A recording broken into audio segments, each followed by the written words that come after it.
আমি একটা কথা বলতে চাই, হামলার সবগুলো ইস্যুতেই আসছি। পাবনায় হয়েছে সম্ভবত, ছিনিয়ে নিয়ে গেছে, ভিডিও আছে। আপনি এরপর কি ব্যবস্থা নিয়েছেন? গোপালগঞ্জে আরো ভয়ঙ্কর ঘটনা ঘটল। টুঙ্গিপাড়ায় পুলিশের গাড়িতে হামলা হয়েছে, পুলিশ একজনকে গ্রেফতার করে ভাঙচুর করেছে। আমাদের একটা জিনিস আসলে সিদ্ধান্ত নিতে হবে, এই সরকার কি মেনে নিচ্ছে স্বাধীন একটা আওয়ামী টুঙ্গিপাড়া আছে, এটা স্বাধীন দেশ? কেন বলছি কথাটা?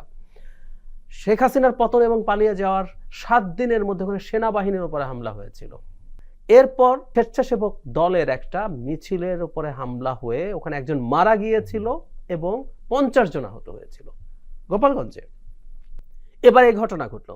আমার একটা অনুমান আছে, আমি অনুমানটা আজকে একটু দর্শকদের সামনে বলতেই চাই। আমি বিশ্বাস করি আওয়ামী লীগের প্রচুর সন্ত্রাসী, আওয়ামী লীগ মানেই সন্ত্রাসী, আসলে ওদের কোনো নেতা টেতা নাই, যা টপ এরকম মানুষ বিভিন্ন লেভেলে যে আছে প্রত্যেকে ভয়ঙ্কর সব সন্ত্রাসী, ক্রিমিনাল। এই ক্রিমিনালদের একটা বড় অংশ গোপালগঞ্জে লুকিয়ে আছে বলে আমার ধারণা। যারা পালাতে পারেনি, অনেকে তো পালিয়ে গেছে ভারত সহ অন্যান্য দেশে, যারা পালাতে পারেনি তারা টুঙ্গিপাড়া বা এই গোপালগঞ্জ জেলায় আছে। সরকারের খুব দ্রুত উচিত হবে এখানে অভিযান পরিচালনা করা। অভিযান মানে এমন কিছু না যেটা বেআইনি, গ্রেফতারের অভিযান খুব দ্রুত পরিচালনা, কারণ তাদের যে অ্যাটিটিউড, তারা পুলিশের গাড়িতে হামলা করার সাহস দেখাতে পারছে, এগুলো কিন্তু আসলে দিনের শেষে আমাদের বিপদ তৈরি করবে। এগুলো আবার অন্যান্য বিভিন্ন জায়গায় যারা লুকিয়ে আছে তাদেরকে সাহস যোগাবে।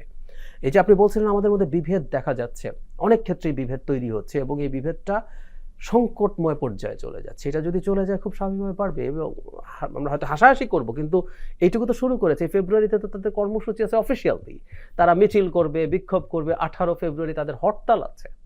শেখ হাসিনা রীতিমতো কথা এখনো বলে যাচ্ছে। আর একই সময় বিএনপি কিন্তু আন্দোলনের ইঙ্গিত দিয়েছে এই মাসে। এটা কিভাবে মিলল?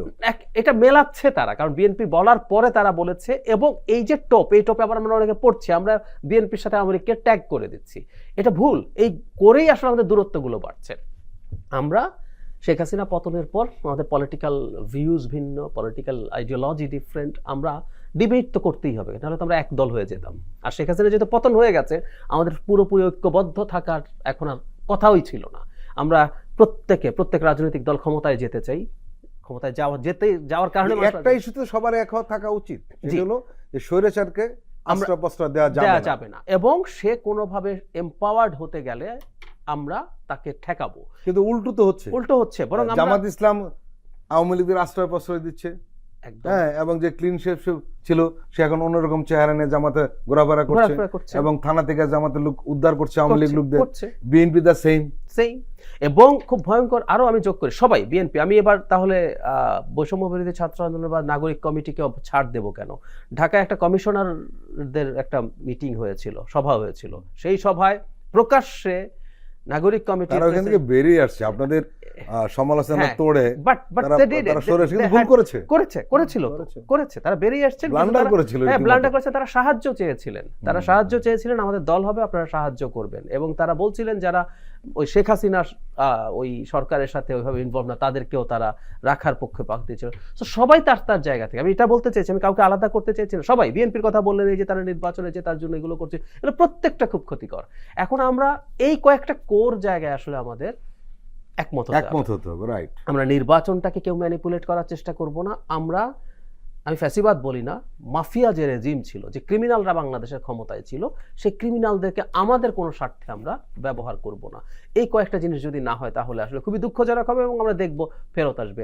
আমাদের তো অভিজ্ঞতা আছে, এরশাদ বাংলাদেশের রাজনীতিতে, পৃথিবীর ইতিহাসে এরকম আন্দোলন করে পতিত স্বৈরাচার আবার রাজনীতিতে এত পাওয়ারফুল হয়ে আর ওঠে নাই। কিন্তু এরশাদকে একটা পর্যায়ে যারা মিলে ক্ষমতাচ্যুত করেছিল, প্রত্যেকেই তার স্বার্থে এরশাদকে নিয়ে অবাক করা কাণ্ড কিন্তু আমরা দেখেছি।